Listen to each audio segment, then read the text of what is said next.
Okay, so today we're going to be looking inside of this Altec Lansing Jacket H2O Bluetooth speaker after this. So, this is always the time of year that I get new audio equipment. It's also, of course, it's the time of year that my channel started 2 years ago. So this is sort of going to be a second anniversary video, and I'll tell you there's going to be a lot of more videos coming up.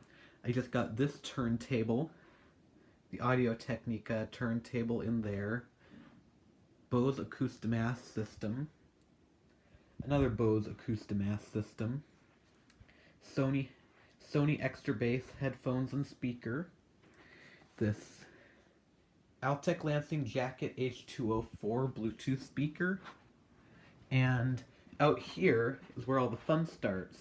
Notice I set out the old carpet, and we're going to be disassembling my second Jacket H2O speaker on camera to show what's inside.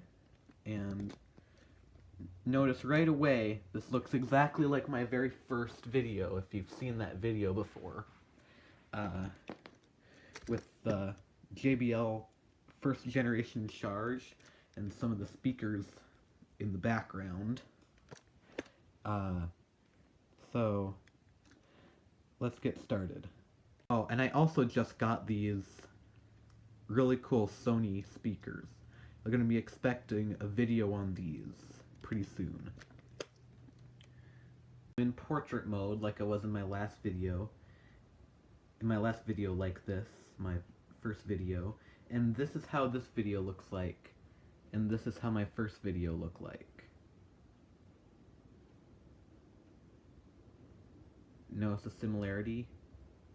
If you could only see my phone screen in better picture quality. And so let's get started.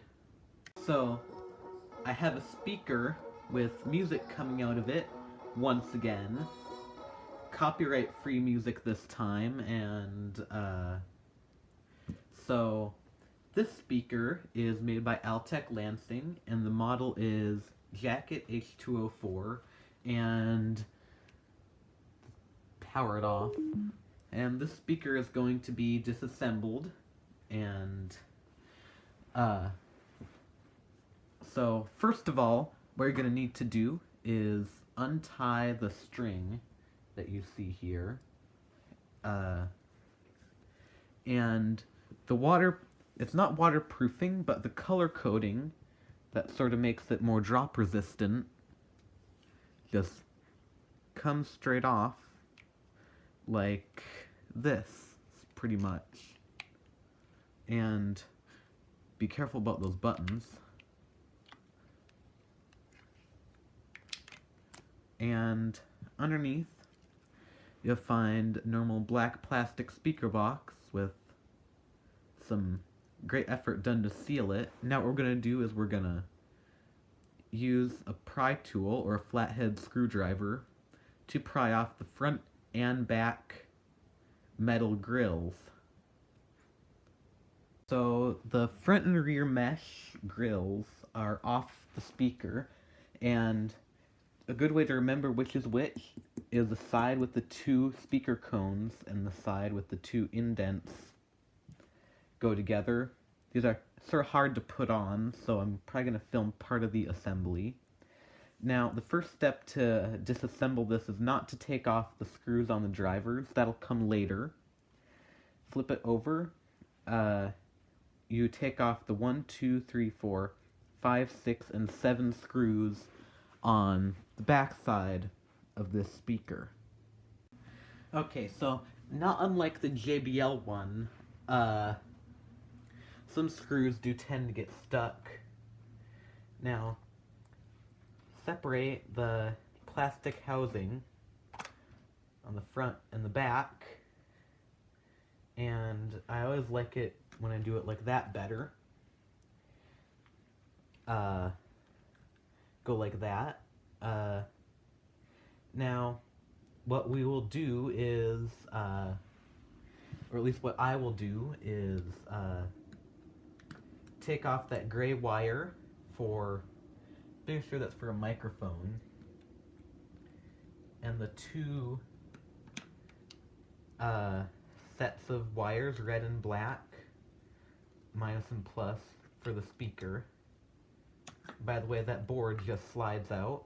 I'm also going to unplug the cord for the battery and unplug the cord for the controls. And here is our extremely big mother chip that controls everything, in my words from the previous disassembly video that I did on this carpet. Now there's a single screw in the back for this bracket. Then the battery can be taken out.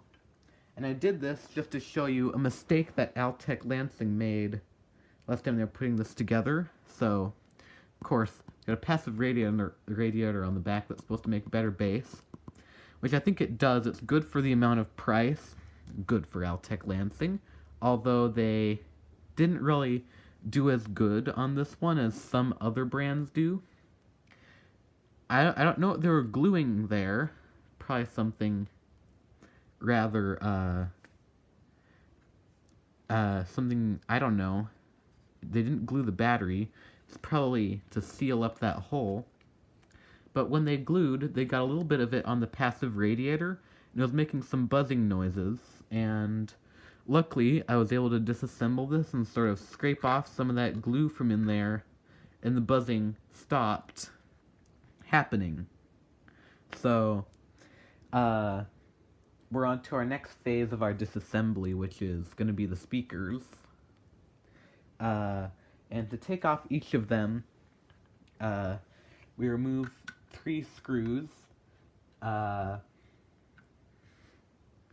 then a plastic bracket will come off, and we don't want any of these screws to get mixed up between type to type.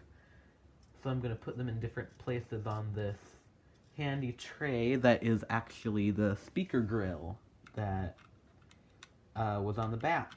So that's one other recommendation, is to use one of the speaker grills to hold your screws so you don't lose them, because a lot of these screws are tiny. And one more screw, and I don't remember if I said it or not. I'm only going to remove one of these because of time.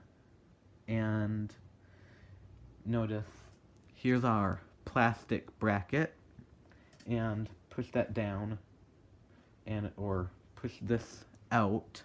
Of course, your speaker is going to pop out. And this speaker is just your typical 5-watt transducer they can literally find in every single cheap speaker. Although this has got to be the best 5-watt per channel Bluetooth speaker I've heard, because of the large passive radiator on the back.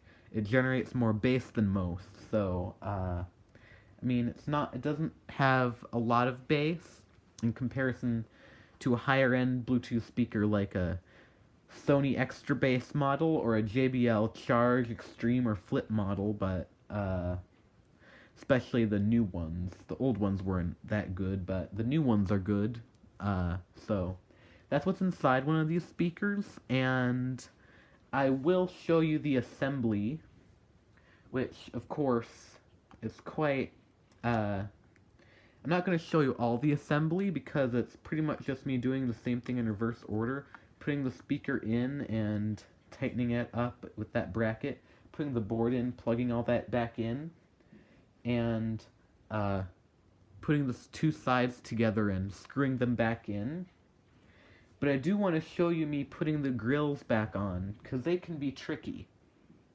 So the back's all assembled. Oh wait, this is the front. I just had to make that mistake, because I made that mistake in the first video. Now I just wanted to show you grill installation, because this can be hard, especially if you bent it while you pried it off. If you bent it while you pried it off, bring it close back to its original shape as you can. I try not to bend mine, though.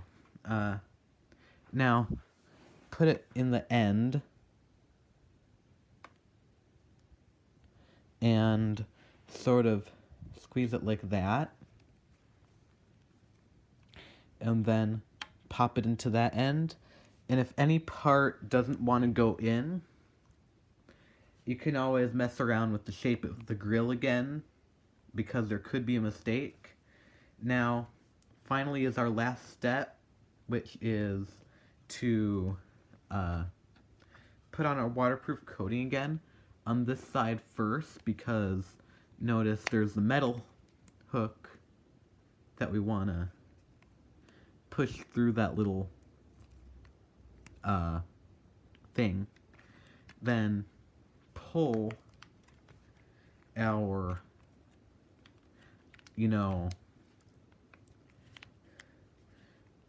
silicone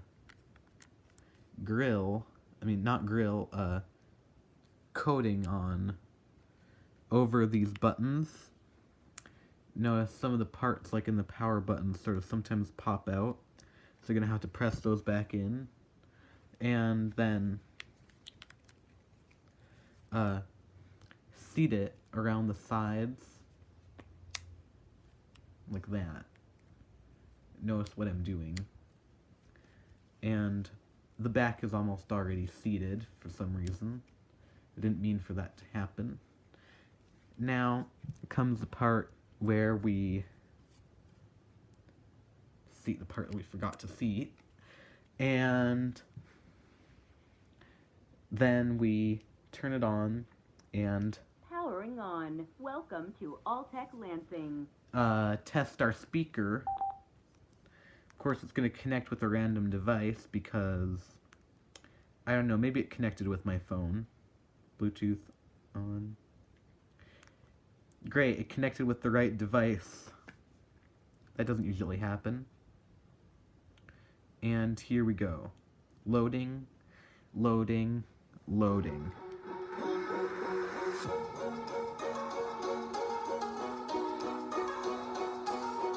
And great, it works, unlike the other video that I did this in with the original JBL Charge, where the speaker was glitching a few times that I had to fix. So that's what's inside the Altec Lansing Jacket H2O 4 everything-proof Bluetooth speaker. Thanks for watching, like and subscribe, and see you in my next video.